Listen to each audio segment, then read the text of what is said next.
Welcome to the Unabridged podcast. I'm Ashley. And this is Jen. Join us for bookish episodes and check out our website, unabridgedpod.com, where you can find lots of new bookish content to grow your TBR. Sign up for our newsletter to find out more about online book discussions and upcoming events. Find us on Patreon for extra unabridged content. Join us on Instagram and Facebook at unabridgedpod and message us there or see our website to get plugged into the Unabridged community.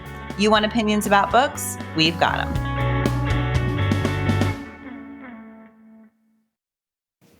Hi, and welcome to Unabridged. This is episode 299. Today we are discussing Stephen Graham Jones's The Buffalo Hunter Hunter. This is our October 2025 book club pick. Before we get started today, I just wanted to remind you that we support both Libro FM and bookshop.org. And whenever you look at our show notes, we have affiliate links that support us a little bit, support our podcast if you purchase from them through the links. Also with Bookshop, we have a shop. And so if you go to bookshop.org/shop/unabridgedpod, anything you purchase through that, we get a small affiliate amount. And it really does help us cover the cost of our podcast. The link to that is in the show notes. And before we get into our discussion of Jones's book today, we're going to share our bookish check-in. Jen, what are you reading? I am reading Garth Stein's The Art of Racing in the Rain. This one has been out for a while. I've had it on my Kindle forever, and I decided to dip in. The book is narrated by Enzo, a dog. So he is the narrator through the whole book. And when it opens, he is quite old, and he is making things so this will be the eve of his death because he feels like he's become a burden to his family. So Ashley is making a super sad face right now. If you listen to our last episode, I warned her that the dog element, she might be out. But that is immediately sad. But then it goes, and basically you get a flashback of Enzo's whole life. So he remembers the moment when his owner, Denny, picked him up out of a litter of puppies and brought him home. You get the story of Denny meeting his future wife, Eve, and having their daughter, Zoe. And you see the way that Enzo becomes such a part of this family. So his owner, Denny, is a race car driver. And Enzo picks up on everything Denny talks about. So they'll watch races together, and Denny is preparing. So while he's preparing for these races, he's talking to Enzo about the skills that you need and how he strategizes. And Enzo is just like this little sponge picking up on all of this. And Enzo's understanding of life and death is that dogs, after they die, if they've been good enough, become human in their next life.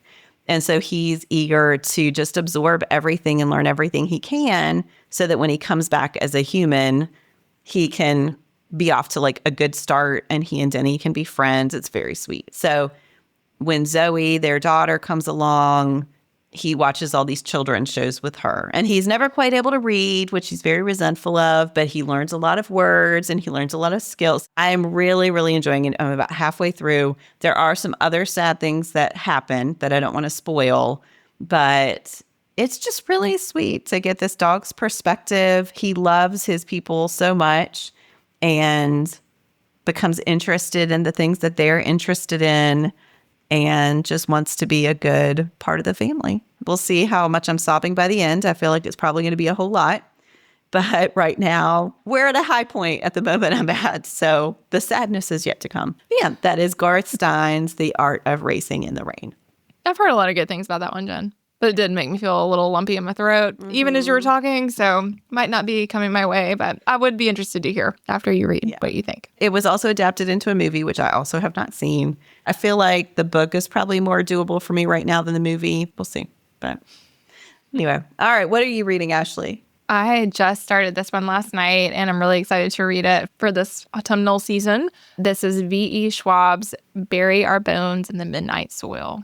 And I've seen this one a lot. Jen and I have both read The Invisible Life of Addie LaRue. I can't remember how often I've talked about that on here, but I mean, I love that book. When you think back over swaths of books, it is one that rises to the top for me. So I think I'm a little bit chasing that feeling of how much I enjoyed that book with this one. And I have only read a little bit over the first chapter. So I'm very, very new, and I can't tell yet if it has that same sensation. But anyway, in the beginning, you meet Maria, and she's in Spain in like early 1500s, 1532.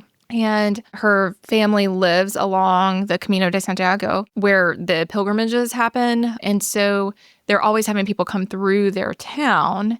And there are people coming into town in the beginning, and she always likes to go and see, and her older brothers, she is the youngest of three. Her father has died, and her oldest brother especially, but both of them kind of are her keepers, and they're always like telling her what not to do. And so she's trying to sneak off so that she can see the people coming into town, and is getting like lectured about not doing that. But amid the people arriving, there is this mysterious woman who is veiled in gray and cannot be seen at all. And Maria is very intrigued by this.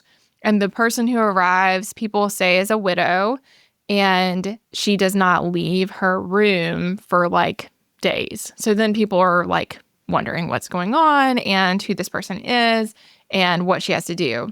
And then shortly after, Maria runs into this widow out in the woods, and the woman is gathering herbs, and she's quite young and very different than what Maria had expected. And so there's this air of mystery, and people keep speculating that she's a widow, but there's also this kind of undercurrent of the idea that she might be a witch. And so Maria, as a young child, is like asking her outright if she's a witch. And they have this interesting conversation. And then we find out that Maria does not see this woman again for another 10 years. So interesting premise, very mysterious. I don't know anything beyond. I really don't know anything about the book.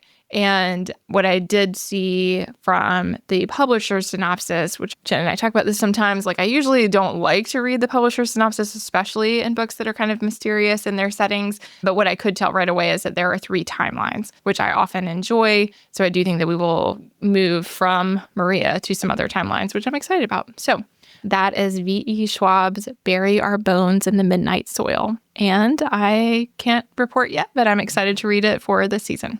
Yeah, that one is definitely on my list. Schwab is one of those authors that I always want to read more of. And I was just telling Ashley, for some reason, I don't know why, I don't. She has quite a backlist. So I think sometimes I would like to read them all, but also that's quite daunting to think of them all. So, which is a dumb way to look at it. I just need to read a book, Jen. Anyway. So yeah, I have struggled with that too. I think it's choosing which one to do next. And I think Addie LaRue had quite a bit of acclaim, whereas like, I know a lot of her other books have acclaim as well. Mm-hmm. It's just deciding which ones. And then sometimes with authors like Schwab, I get caught up in trying to figure out which ones are part of series and which ones aren't, and which one is the right one to start with if you're doing a series. I do think sometimes it's daunting with authors who have long backlists. Even if you liked something by them, taking that next step is sometimes, I think, a little tricky. Yeah. But we'll see.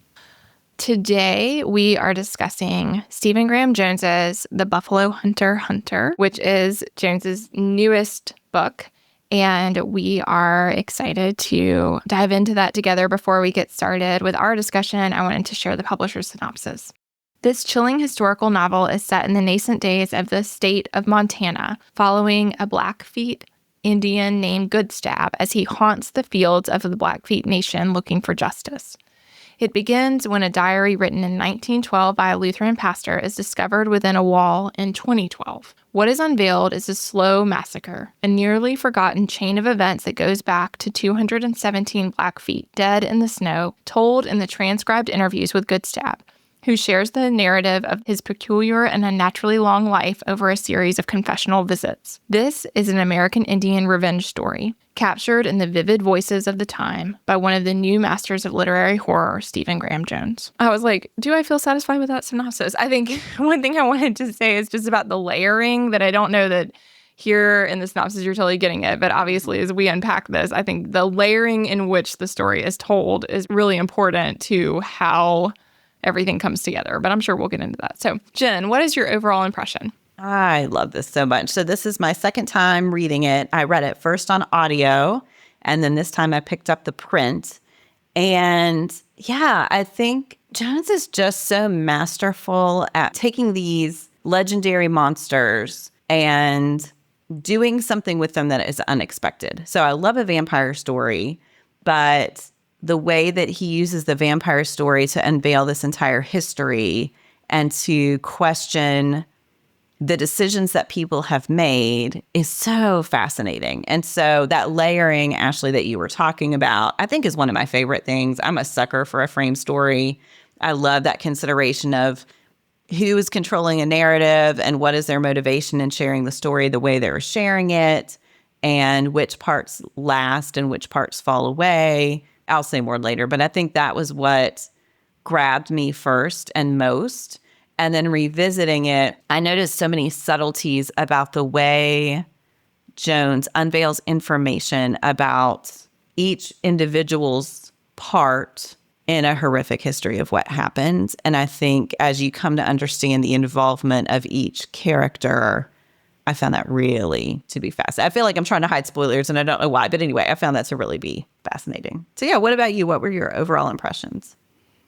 I loved this. I listened. And I do think it's relevant how you take this one in. I feel a little ungrounded to be discussing. Like, I feel like I need to reread, but did not have time before we recorded today. So I do think this is a book that is complex enough to warrant a second reading for sure. And also, I really enjoyed the listening experience, and I think it's really well put together as an audiobook. But it was hard for me, especially at the beginning, but really at times throughout, to follow well what was happening. And I think that is because all of the layers of the narrative, who is driving the narrative, who's the one speaking, how does it fit into the other piece. There were times that I would have benefited from flipping back and forth in a text, because as it progressed, it became easier and easier. But I will say that in the beginning, I kept being like, oh gosh, what is happening? Like, I need to go back. I need to listen again. And I did go back a few times, which was helpful. But I think I look forward to reading or listening or both again, because I just think there's a lot here. But yeah, overall impression, I absolutely loved it. And I feel like the unpacking is complex, but that's part of what makes it really richly told. What about for you, Jen? Like, what is something that worked for you specifically? I think I'm going to focus on Arthur Bocarn, because I think that, we're getting his journal for, I would say, the center layer of the narrative. So he is recording what Goodstab tells him, but also has these moments where he's commenting upon it. And I think it is amazing to me that Jones does such a good job capturing his mind and the way he sees Goodstab, which is incredibly insulting. And he just captures that colonialist point of view so well. And Arthur is such a slippery character just to get a hold of, but also he is slippery because he is constantly trying to escape the ramifications of what he has done. He knows he's done things wrong, but he does not want to confront those. And so it's easier for him to belittle and dismiss the victims of his actions than it is to actually, which I think is common, right? Than it is to actually own what he did. But I found it to be really fascinating, the moments when he is commenting on what Goodstab has told him, the massacre, for instance. And yeah, you see him trying to worm his way around the truth of what happened. And so the way Jones embeds all of that through the narrative so that the big reveal doesn't happen until the end, and watching Arthur's brain at work, I just think is masterful. I just thought it was so brilliant. I think Jones's ability to embody this character who is so distasteful, but I mean, as empathetic a way as you could, right? I thought it was really powerful. Yeah, I really loved that. Yeah, I think that his unveiling of everything through these very guided by the person writing narratives is just really effective. Yeah.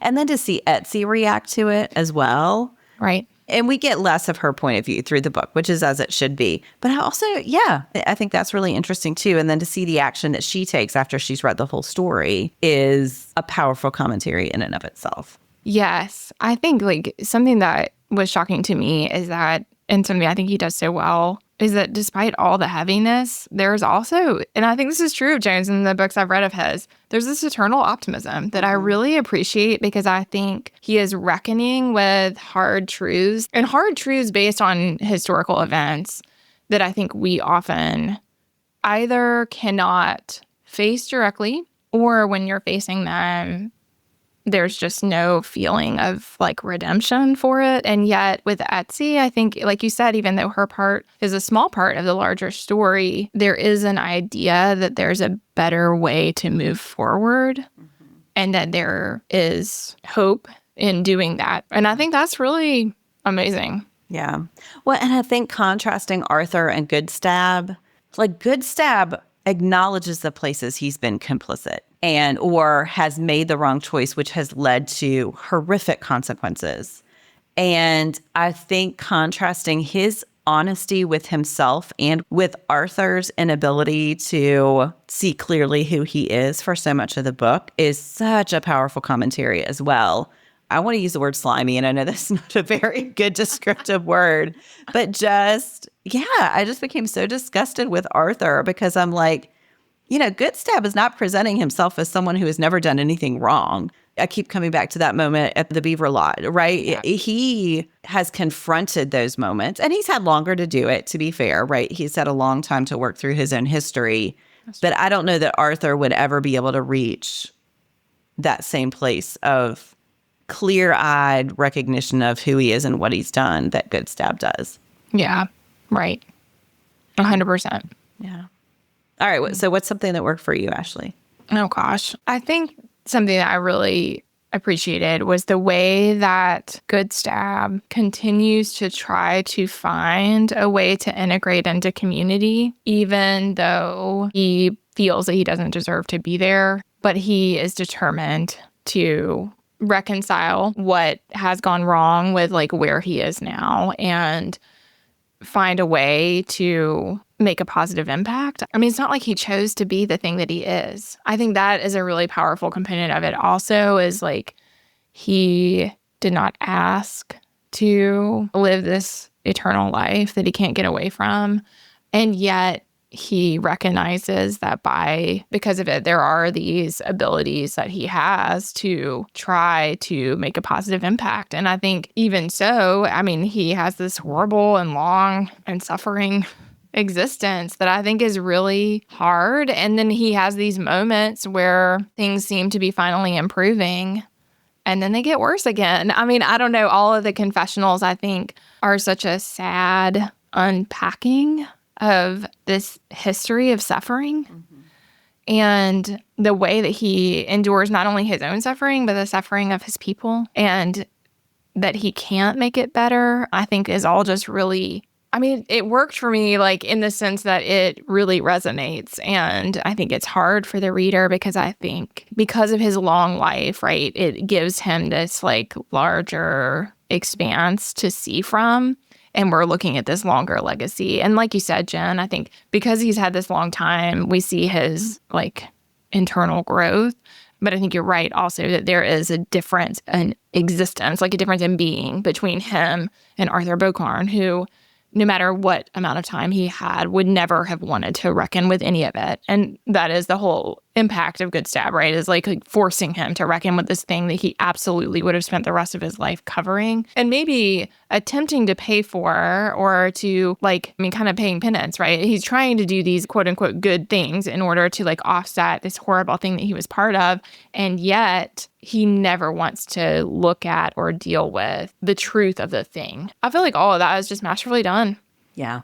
Yeah. When you were talking, I was thinking about too, the way that Jones takes the vampire story and manipulates it, and that being part of a community so that whatever Goodstab eats is what he becomes, is so painful because, of course, he still wants to be who he always was. And yet the only way to do that is to eat and kill the people he most wants to save. And I just thought, it seems like duh, of course, but watching that struggle and then the moments when he can, maybe they're from a different nation, but he can consume someone who's doing a wrong thing so that he still looks like who he sees himself in his own mind's eye. Oh, the twistiness of that just really hurts. It really got me just to watch that happen. And then the whole fish part. Yeah. Anyway, some of the body horror stuff is so vivid that after the first time I read it, those are the moments that stuck in my head a lot. Because, it's disturbing. When we started to do this one, I was like, how bad is the body horror? Because from The Only Good Indians, there are parts that right now I could viscerally describe to you exactly what happened in the scene because it was just really vivid. But I will say, if you are a sensitive reader and you haven't yet read, sorry for spoiling things, but I felt like it was manageable in the scope of the storytelling. Like Yeah. It's not sensationalistic. Right. More than Yeah, any monster exactly story that. is, right? Exactly It's a that. part Yeah. of the narrative. Yeah. Yeah. Let's talk about quotes. What is a quote you wanted to share, Jen? I marked so many quotes in this book. Okay, I'm going to cheat just a little bit, but I see these as being paired. So often when Goodstab and Arthur are sitting down to talk, Arthur will say, I listen with a good heart, because that is something he feels he knows from the culture that he should do.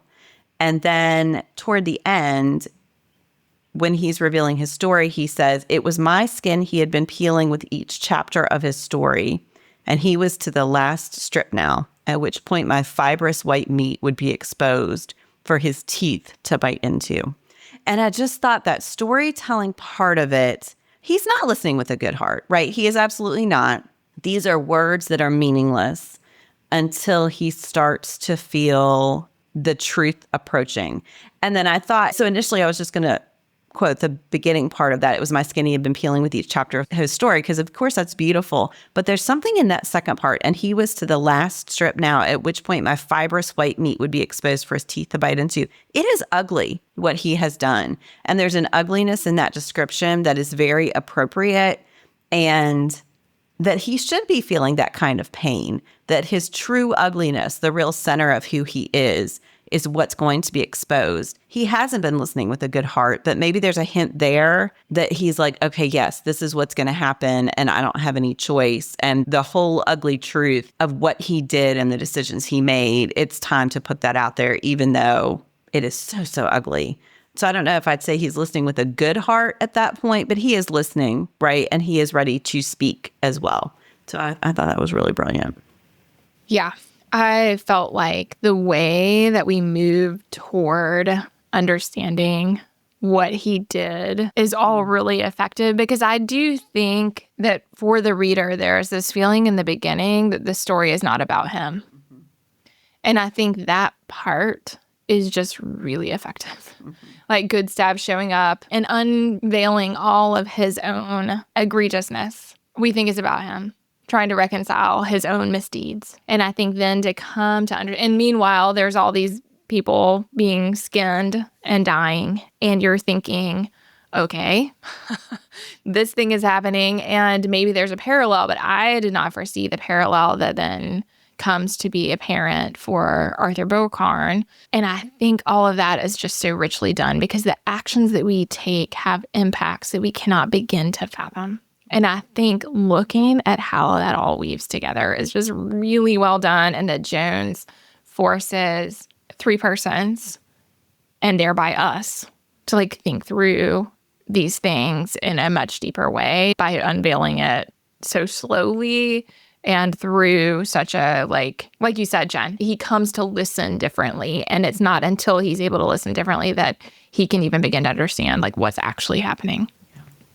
What's a quote you want to share? I want to say, this is not the quote I'm going to discuss, but you listed this one, Jen, and I also thought this was like, if I had to say just one kernel from the whole book, it's that moment where Goodstab forces three persons to admit to his part in the massacre. And ultimately, through the pushing, it's not the most beautiful like passage in the book, but he forces him to say, and again, Jen has it quoted here, he just says, because you were just Indians. And I think if I really had to boil down, like, what is the most impactful, like, part of the book, it's that he, Jones, gets us to see that when we don't see other people to be as full, rich, and vibrant as ourselves, that is where all the damage is done. So, like, I don't want that to be my quote just in the sense that, so really I'm going to talk about two.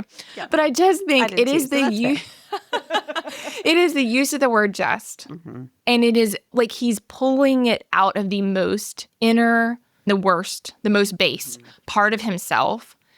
But that is the part that has to be reckoned with. Like that is it. Is that belief, and unfortunately that is the history of what exactly played out, is this idea that any action can be justified because it is just this people group. that I feel like I could go on and on about, but I'm going to move on. The quote I really wanted to share is, Goodstab fell to his knees, pressed his forehead to the floor, and he screamed too. And I dare say our screams harmonized, at least in how much they pained us. This, I believe, is the story of America, told in a forgotten church in the hinterlands, with a choir of the dead mutely witnessing. And I feel like it's so powerful because in that moment, Jones has found a way to bring these two very disparate people with very different beliefs into this space together. And it is a hard space. And he is forcing this moment of humanity between them. What I love is the way that he is showing, again, this is our history. The story that should be told is being told in an empty space, but the people bearing witnesses are all the ones who've died because of it. Yeah. And that was hard.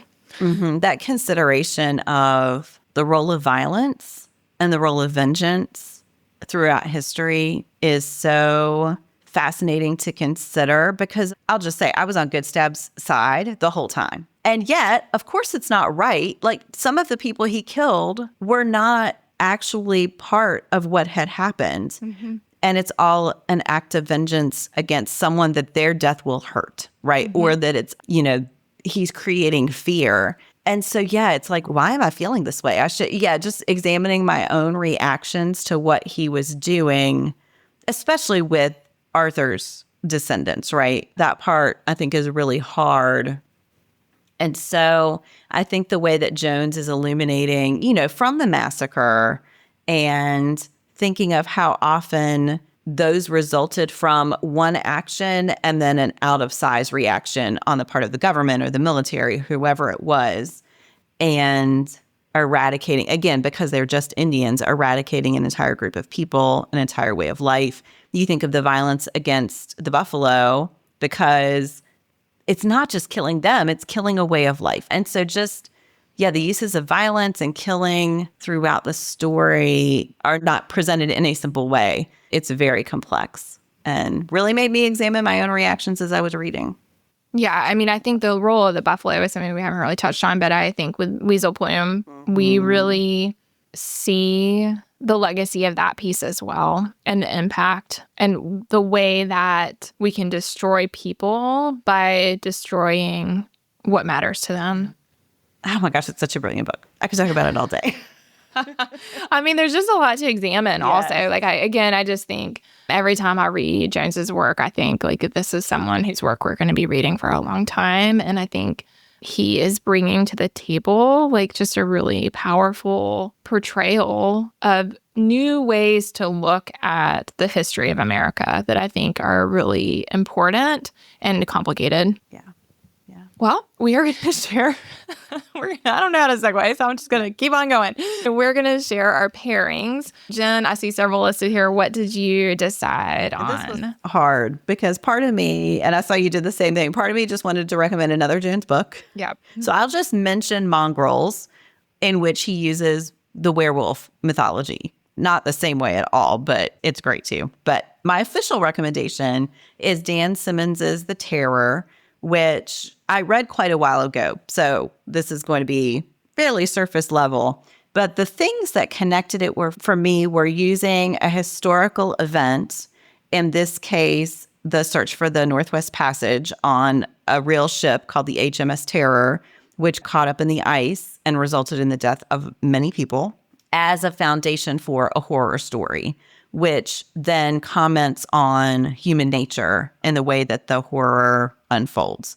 And it is an incredibly intricate tale. It doesn't have the same sort of layering of narrative, so it is entirely set in the historical past. It was in 1845, and it shifts between viewpoints, though. So you do get different people seeing what's happening in different ways, individuals who are trapped, who have different types of power or lack power within the ship, and therefore have more or less agency in choosing what they themselves will do. And then he does have, and this was historical as well, they do interact with an Inuit nation and an Inuit woman in particular, who becomes a really key part of the story. This was also adapted There's an anthology series that is called The Terror, and the first season is brilliant and focuses on this narrative. So the second season takes place in Japanese incarceration camps. So I would only say that because the book is 835 pages long. So it is a long one. And if you're not quite ready to dive into that dense of a book, the adaptation is really strong. So normally I wouldn't say that. Of course, I think you should read the book, but 835 is a long book. So yeah. So anyway, that is Dan Simmons's The Terror. Oh, wow. I hadn't heard anything about that, Jen. Yeah. I'm glad you shared that one. That's really good. All right. So what's your recommendation, Ashley? Oh, gosh. Well, like Jen said on our sheet here, I did list Stephen Graham Jones's The Only Good Indians. If you have not read that and you have read The Buffalo Hunter, I would highly recommend reading that as well. But the one that I would like to share is, on the surface, seems like a very different book, but I think there's a lot of reasons that I would recommend it. So I don't know that I'd say it's a read alike, but I think that, I'm just going to share my book and tell you why I think it's relevant. Amelia Hart's Wayward. It is about women who have been oppressed because of their power. And the reason it came to my mind is because it moves through history. It follows several different generations. So there's a generational component. And then there's like the impact of what history has led to the moment of present day. There's that piece. And then also, I would argue that there is a thematic element of historical oppression and the ways that it impacts both individuals and the larger world. And there's a natural component also of the way in which the natural world and the natural order is relevant to what happens, whether we acknowledge it or not. And there's definitely, like in this book, like I think we see in The Buffalo Hunter, there are people actively working to, in society, set up to ignore the larger natural world, but there's like a cost of that. And I think we see the cost of that in both of these books also. So again, this is called Wayward, and it covers 3 different women. The first of which is in 1619. Altha is her name. She has been accused of witchcraft and she's awaiting trial. And we really see her story is very much told from like her jail cell awaiting that trial. So there's that piece. And then we have a 1942 piece that's during World War II, and Violet is the narrator of that section.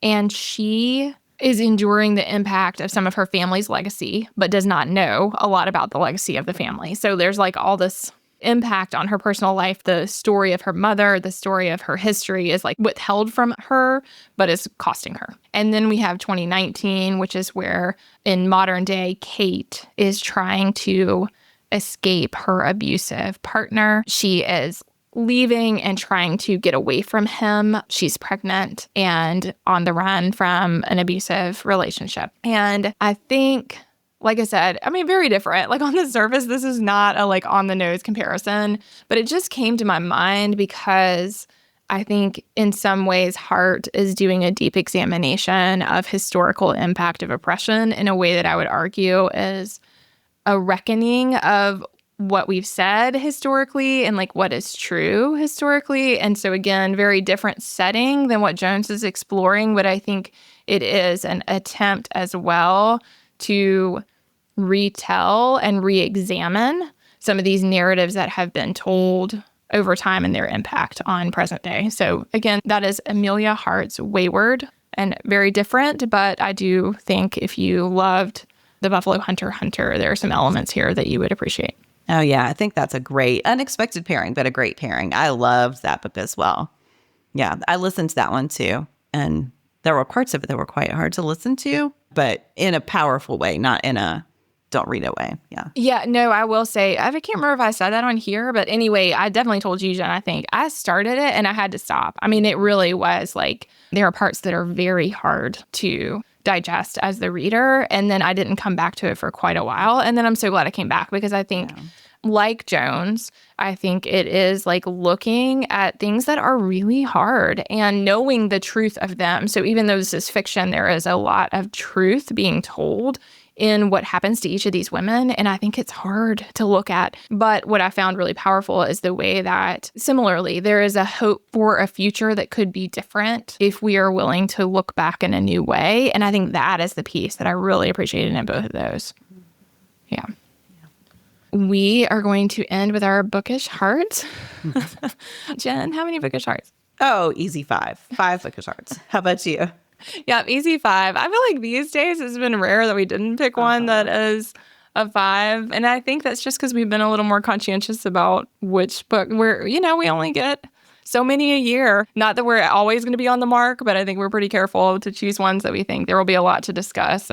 But yeah, easy 5 for sure. I love Jones. And I think it's a testament to how phenomenal he is that, again, in this genre, I just don't read much of it at all. But I love his work. And I think even if you are not a horror reader, he is doing really interesting things in his writing. Agree. Well, we wanted to end today with our unabridged favorites. Jen, what's the favorite for you this month? Kirk and I have been watching and loving Platonic on Apple TV. It is starring Seth Rogen and Rose Byrne, who were very, very close during college and their early 20s. And then they had a falling out because she said something bad about the woman that he ended up marrying. And so it has now been like a decade since they last spoke. And she sees on social media, of course, that he's getting divorced. And she's like, oh, should I reach out to him? And she does. And it is so funny and so tender.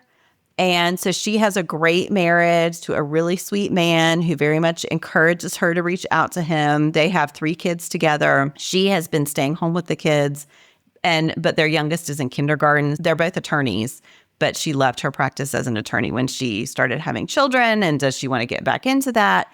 And the thing I love most about it is that it is truly a platonic relationship. There's some jealousy, but there's never a hint that they might fall in love, right? That it is just truly this friendship between this man and this woman. And he has his own brewery and makes his own beer recipes and is really into that. We are just thoroughly enjoying. We're on season 2 of 2 right now. So I highly recommend it. Yeah. Oh, that sounds fun. Yeah, I think you'd like it. It's really good. Perhaps not safe for children. It goes to pretty crass places, but it is really good. Means I'd like it all the more. Yes, exactly. How about you, Ashley? What's a favorite you want to recommend? Well, I felt torn. I think I'm going to say this one, but I'm going to cheat and share 2. First, I wanted to share Young Sheldon. I told Jen before we started, she was like, do you have a favorite? Because I always am like, oh no, we got into the end and I have nothing to say. But we did start that one recently. If you watched Big Bang Theory, this is a spinoff on Sheldon's character, Sheldon Cooper. And I wasn't drawn to it before. Like, I loved Big Bang Theory. I really did enjoy that series a lot. But I think, Sheldon's really quirky in the series. And so, I wasn't sure I wanted to lean in on his life specifically. But anyway, it's really fun. It's really sweet. And I think it's a good invitation to, think about what it means to be a super smart kid and in the world and what that might look like. But the other thing I wanted to share that is a favorite lately is we're having our screen porch added to our house. Did I tell you that, Jen? No. Oh my gosh, this has been an ongoing project for quite a while. Yeah, so it's super exciting. And I guess I just wanted to say, it was a big lift to start the project. I think it's something we've always wanted to do in the area where we live. It's very worthwhile to have one. We lived in Virginia for a long time. That's how I met Jen. And when we were in Virginia, we spent tons of time outside and we really didn't miss having a screen and porch. But in South Carolina, and I know this is true a lot of places, there's just a big part of the year where between the sort of stinging insects and then also mosquitoes and flies, it's really hard to be outside in a routine daily way. And so we were like, oh, we really want to do this. And I guess my point is that it did feel hard to start, but I am so excited. If I had to say the thing every morning that I wake up and I'm like, oh my God, I'm so excited. That is the thing I'm really excited about. So I'm just grateful. I'm grateful that we were doing it. I'm grateful we're doing it now and not next year or in 10 years or in 20 years, because I think when you think about that kind of stuff, it really does feel tough to get the ball rolling and finding somebody to do it. I mean, all those things. And they were challenging, but I'm so glad. So I just want to say that's a favorite also. And also if you are in that, should I do it? I've been thinking about it for a long time window. I'm glad we're doing it. So there you go. Oh, that's great. That's very exciting. You'll have to send pictures. That's what I was thinking. I'll have to send you a picture. It was really exciting. Well, thank you all so much for listening. We would love to hear what you thought of Stephen Graham Jones's The Buffalo Hunter. And we hope that you'll join us again next month for our book club read. Thanks for listening. Do you have comments or opinions about what you heard today? We'd love to hear them. You can find us on Instagram, Facebook, and Twitter at UnabridgedPod or on the web at unabridgedpod.com for ways to support us. To get more involved, you can sign up for our newsletter, join a buddy read, or become an ambassador. Thanks for listening to Unabridged.